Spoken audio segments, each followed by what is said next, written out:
Primeira Epístola de Pedro, capítulo 5, versículo 10 e 11. Amém ou misericórdia? Amém. Então vamos ler juntos o texto que diz assim, irmãos. Ora, o Deus de toda a graça, que em Cristo vos chamou à sua eterna glória, depois de terdes sofrido um pouco, Ele mesmo de aperfeiçoar, firmar, fortificar e fundamentar. A Ele seja o domínio pelos séculos dos séculos. Amém.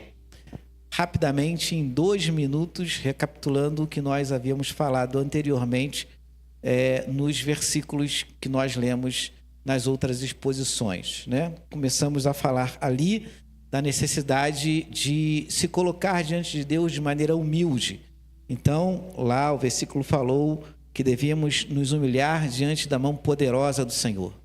E aí, prosseguindo, versículo 7, falou que os irmãos que estavam ali sofrendo, lembrando que o contexto era um contexto de sofrimento, que a igreja a quem Pedro escreve era uma igreja que estava passando por uma perseguição social, e essa perseguição social estava imputando determinados sofrimentos a eles.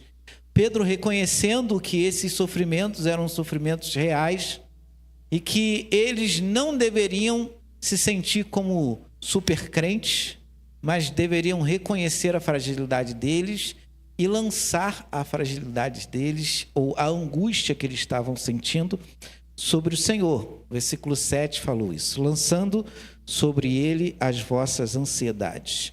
Versículo 8 e versículo 9 nos mostrou que determinados sofrimentos, que os sofrimentos que eles estavam sofrendo ali naquele momento, aquela perseguição social, tinha um fundo espiritual. Na verdade, tinha um fundo espiritual. Não era apenas as pessoas, mas as pessoas estavam sendo instrumentos de Satanás para fazer com que eles se desviassem do caminho. Nossa luta não é contra a carne nem o sangue, Como diz Paulo em Efésios, nossa luta é contra as potestades. Então, não devemos muitas vezes guerrear com as pessoas. E aí, o texto nos falou, então, dessa necessidade de vigilância e de constantemente buscar a presença de Deus para superar esses sofrimentos, para superar essas dificuldades e para superar as tentações que Satanás certamente coloca diante dos crentes. Versículo 10 e versículo 11, então, nós temos praticamente a conclusão do texto de Pedro. Numa hora oportuna, nós vamos fazer a exposição desde o início. Mas o versículo 10 e o versículo 11 é praticamente a conclusão da epístola, É um apanhado de tudo aquilo que ele falou da epístola. E ele escolheu a seguinte frase para terminar a sua epístola. Ora, o Deus de toda graça. Resumindo tudo aqui que eu falei para vocês, eu vou trazer aqui, Eu vou começar com a expressão o Deus de toda graça, revelando, meus irmãos, uma característica da parte de Deus que é fundamental para que se cumprisse o plano da salvação. A salvação é pela graça. E a graça nós sabemos que é favor que não é merecido.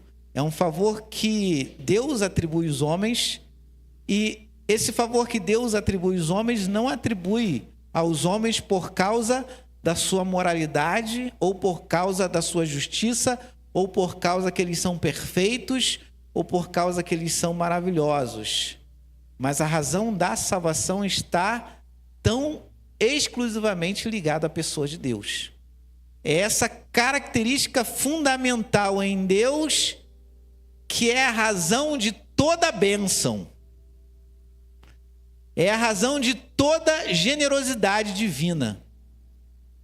É a razão de toda misericórdia, de toda compaixão, de toda condescendência de Deus. Se Deus olha para você com um olhar compassivo e misericordioso, a razão disso é porque ele é um Deus gracioso, é um Deus de graça. E esse olhar gracioso é evocado agora pelo apóstolo para finalizar a sua epístola, a primeira epístola, porque nós temos ainda a segunda, para finalizar a primeira epístola e trazer mais uma vez conforto ao coração daqueles crentes que sofrem. Porque o Deus de toda graça, o Deus que abençoa você, o Deus que olha você, o Deus que cuida de você, o Deus que se inclina a você, o Deus que enviou um Salvador a você, um Deus que suscitou um Salvador para que você não perecesse no inferno, não sentisse a ira dele. Esse Deus gracioso é o Deus que está com você.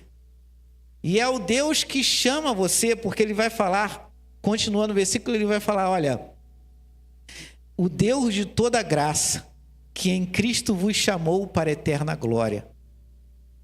Esse Deus gracioso é o Deus também que chama, né? É o Deus que chama fundamentado nesse sentimento e nessa característica que ele tem, nesse elemento que tem. O chamado é um chamado gracioso. A razão de Deus chamar alguém é porque ele é gracioso. A razão no passado de Deus escolher Israel é porque ele é gracioso. A razão no passado dele escolher tantas pessoas, dele trabalhar na vida de tantas pessoas, a razão do presente de estarmos todos aqui sentados, sendo alvos pelo Espírito Santo na ministração da palavra, é que Deus nos chamou segundo a sua graça. Essa graça que é abundante. A graça de Deus não é limitada. A graça de Deus não se dá de maneira breve ou pouca, mas a graça de Deus é abundante. E por ele ser gracioso, ele nos chama à sua eterna glória. Quando olhamos, meus irmãos, a figura do bom pastor, caracterizada na pessoa de Jesus, no capítulo 10 de João, lá vai falar que Cristo conhece as suas ovelhas. E as ovelhas de Cristo conhecem o quê? A sua voz. É uma proximidade, é uma intimidade. É uma relação de mutualidade. Você conhece a Cristo, Cristo conhece você. Você conhece a Cristo porque Cristo conheceu primeiro você. Mas você conhece a voz de Cristo. E Cristo conhece você intimamente. Cristo chama os seus pelo nome.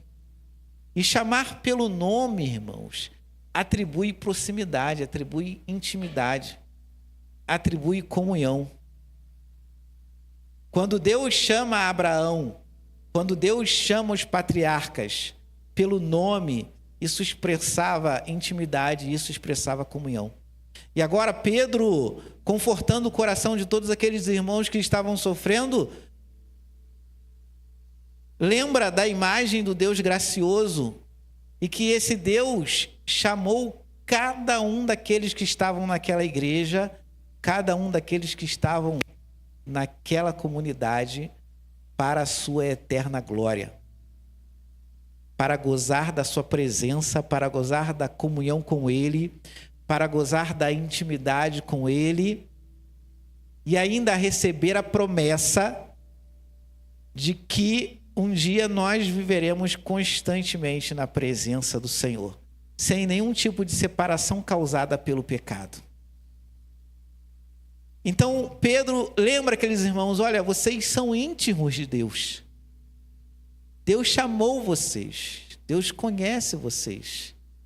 Deus chamou vocês para que vocês pudessem experimentar a eterna glória dele, para que estivessem diante dele, vivendo com ele, vivendo a partir dele, em comunhão com ele, em intimidade com ele. Olha como o quadro mudou, porque lá em Romanos, o apóstolo Paulo ele vai falar que todos pecaram e Destituídos foram da glória de Deus. Agora o texto aqui de Pedro está falando que Deus chama um determinado grupo para sentir o quê? A sua glória. Olha como o quadro mudou, irmãos. De pessoas que eram destituídas, ou seja, de pessoas que não tinham acesso, de pessoas que não podiam se aproximar dele ou experimentá-lo. Agora nós somos pessoas que são chamadas para estar com ele e para experimentar a sua glória. E temos proximidade com ele, temos intimidade com ele.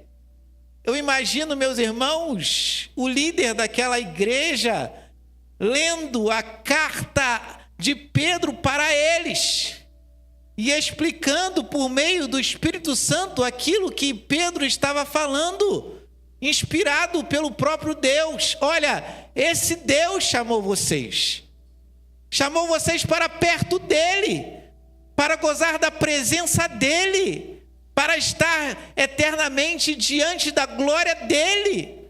Olha o grande privilégio que vocês têm.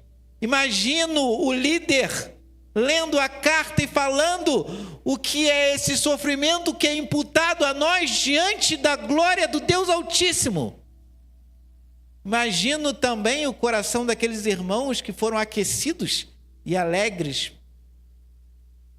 pela manifestação do Espírito Santo de Deus. E assim nós nos apropriamos dessa experiência. O Deus que chamou eles é o Deus que nos chamou. O Deus que se revelou a eles como um Deus de graça é o Deus que se revela a nós como um Deus de graça. E que nos chama para gozar da sua glória e da sua presença.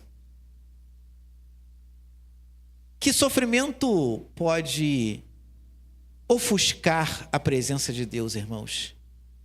Que sofrimento pode tornar não bela a presença de Deus? Diante de todo o sofrimento que Jó viveu, ele falou: Senhor, eu estou deslumbrado contigo. Eu estou magnificado com o Senhor. Jó foi renovado na presença de Deus. Antes eu te conhecia de ouvir falar, agora os meus olhos te veem.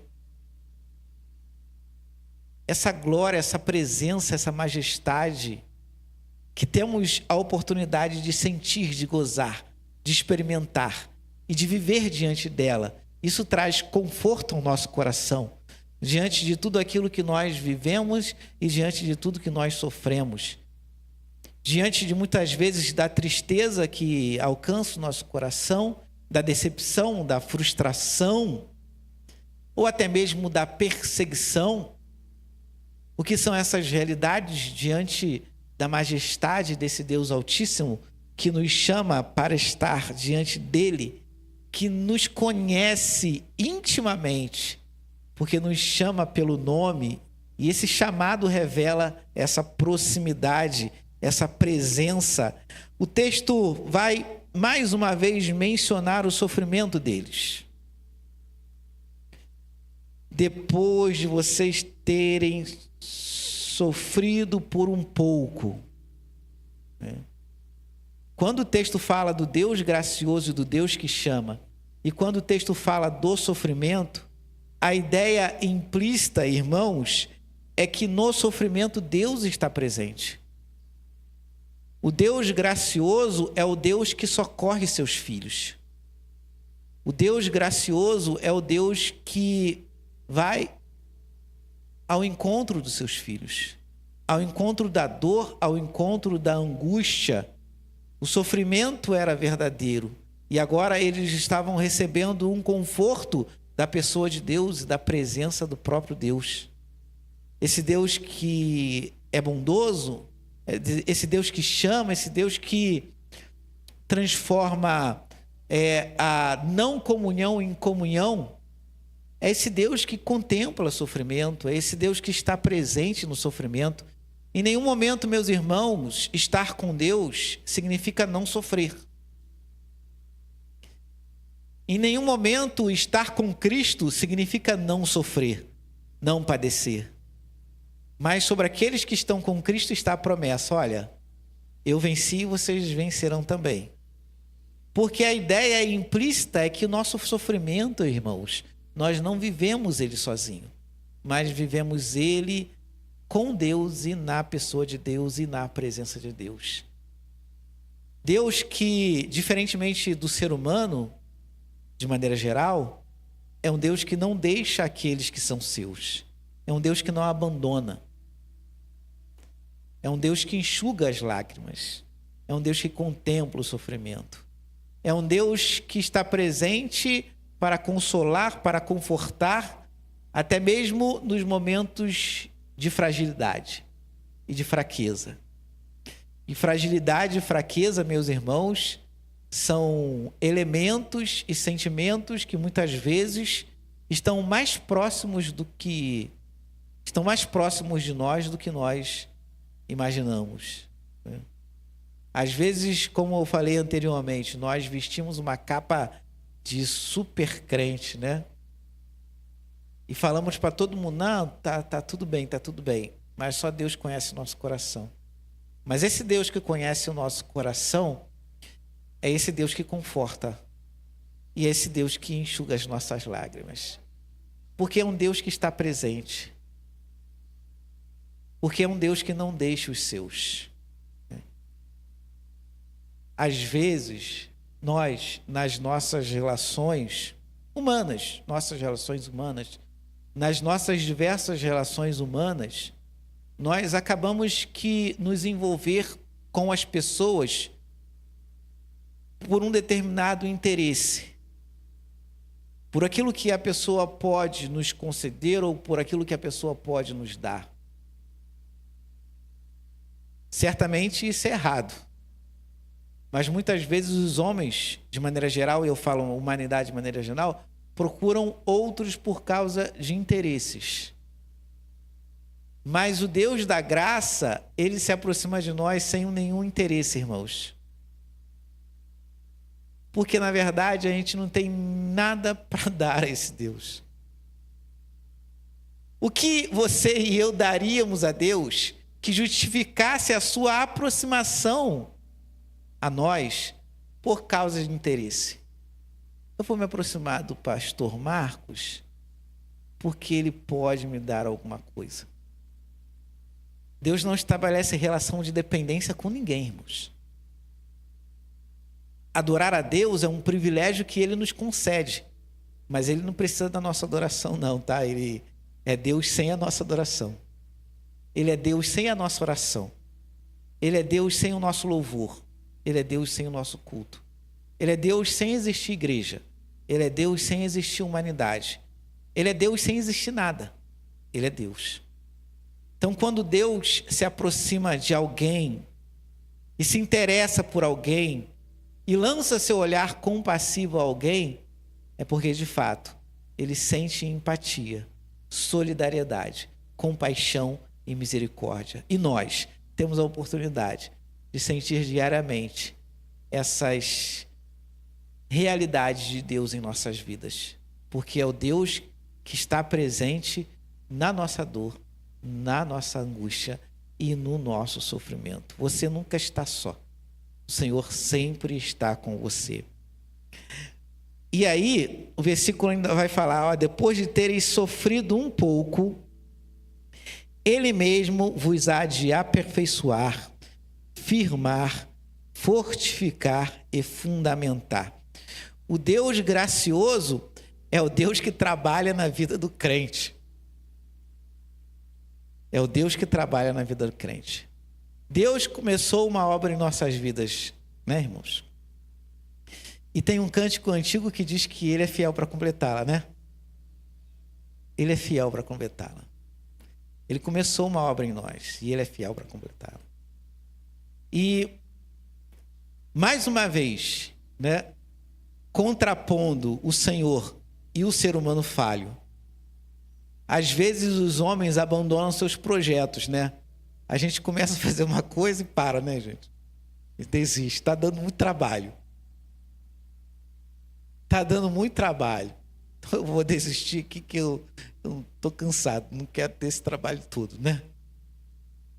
Nós damos muito trabalho para Deus, mas ainda assim Ele não desiste de nós. Ele continua gradativamente trabalhando em nossas vidas e nossos corações. Porque nós temos a certeza, irmãos, de que no final da nossa jornada cristã nós vamos chegar ao céu. E nós vamos acessar as mansões celestiais que Cristo Jesus nos prometeu lá no Evangelho de João, capítulo 14, quando ele fala para os discípulos não ficarem com o coração turbado, porque aonde ele estaria, os discípulos estariam também. Gente, eu acho esse capítulo 14 de João, assim, um texto que é um bálsamo, um refrigério. Várias vezes em ofício fúnebre eu menciono esse texto, eu falo desse texto. Porque é tremendo quando Jesus fala assim, olha, vocês estarão onde eu estiver. Fica triste não, porque vocês estarão onde eu vou estar. Que coisa maravilhosa, que coisa majestosa, que coisa transcendental, que oportunidade maravilhosa é chegar para a família cristã e falar assim, olha, não fica triste não, ela está com Cristo. E onde Cristo está, vocês estarão um dia também. Que coisa, sabe, transcendental falar isso. Jesus fala ali para eles, eu estarei com vocês. Não fica triste não, porque eu estarei com vocês. Eu vou estar com vocês. Deus, Ele não desiste de nós. Ele continua trabalhando em nós. E mesmo diante da investida de Satanás, mesmo diante, da tentação de Satanás, mesmo diante das dificuldades que nós enfrentamos na vida cristã, mesmo diante de nós mesmos, porque às vezes nós não contribuímos, nós não contribuímos com Deus, mesmo assim, a certeza de que Deus vai completar a obra que Ele começou em nossas vidas. E nós vamos chegar ao fim dessa jornada. Nós vamos chegar ao fim dessa jornada. E quando chegarmos ao fim dessa jornada, a promessa também é para nós. Olha, vocês não vão sofrer mais, porque lá não haverá mais lágrimas. Mas esse Deus é o Deus que trabalha na igreja. É o Deus que trabalha na vida dos crentes. É o Deus que, por meio da presença do Espírito Santo em nossos corações, vai gradativamente tirando o nosso amor pelo pecado e colocando no nosso coração o amor pela pessoa dele, pela presença dele, pela obra dele, pelas coisas que são dele. E aí a sua jornada cristã é uma jornada assim de desenvolvimento.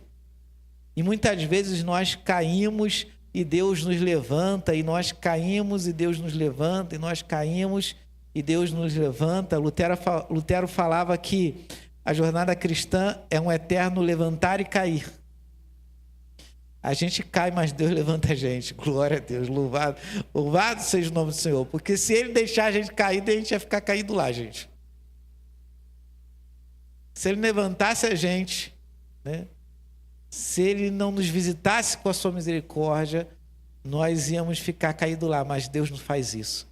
Deus não abandona projeto. Deus não abandona projeto.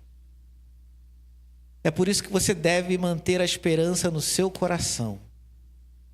Quando você ora por um familiar que não está na igreja, vai colocando diante de Deus, porque Deus não abandona projeto. Ele começa a obra e Ele termina a obra. Esse Deus, Ele vai nos fortalecer, vai nos aperfeiçoar. Precisamos diariamente de aperfeiçoamento, sim, irmãos. Porque, como eu falei, a velha criatura ainda está diante de nós. Esse Deus vai nos firmar os nossos passos nesse caminho e nessa jornada maravilhosa. Esse Deus vai nos fortificar, vai nos fortalecer. Porque muitas vezes nós somos frágeis e fracos mesmo. Precisamos ser fortalecidos nessa jornada. Esse Deus vai nos fundamentar. Esse fundamento, irmãos, é associado àquela ideia lá do Evangelho, quando Jesus ele menciona que aqueles que ouvem a sua palavra e as praticam é como o homem que colocou a sua casa onde? Na rocha. Fundamentou a sua casa. E quem era o fundamento da palavra, da parábola dita por Jesus? Era ele mesmo. Ele é o fundamento. Ele é o fundamento da vida cristã. Ele é o fundamento da jornada cristã. E esse Deus e esse Pai vai nos colocar sobre o fundamento que é o Filho. Aí sim, nós entendemos que aqueles que conhecem Cristo como Salvador não perdem a sua salvação. Porque o Salvador não perde nenhuma ovelha que é sua. Satanás pode tentar, Satanás pode acusar, Satanás pode fazer o que ele faz. Mas na parábola do bom pastor, Jesus vai falar, olha, as minhas ovelhas estão aonde? Nas minhas mãos. Eu as recebi do meu Pai. E ninguém pode tirá-las das minhas mãos. Isso conforta o nosso coração. Então esse Deus trabalha em nós. Esse Deus continuará trabalhando em nós. Esse Deus trabalha em nós em virtude da sua graça. Não porque nós merecemos. Então você pode entender, você pode crer e você pode ter a esperança de que Deus vai continuar trabalhando em você. Então Deus vai te libertar desse pecado que não deixa você consagrar a sua vida. Deus vai te libertar dessas situações que impedem de você consagrar e santificar sua vida nele. Deus vai trabalhar no seu coração, no meu coração, em nossos corações e vai nos santificar para a glória e para o louvor do seu nome. Finalizando então, versículo 11, porque depois serão alguns...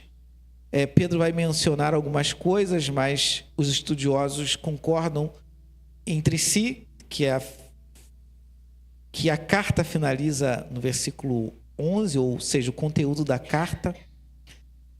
Esse Deus que é revelado nas palavras de Pedro, porque Pedro é inspirado pelo Espírito Santo, a esse Deus o domínio pelos séculos dos séculos. Amém.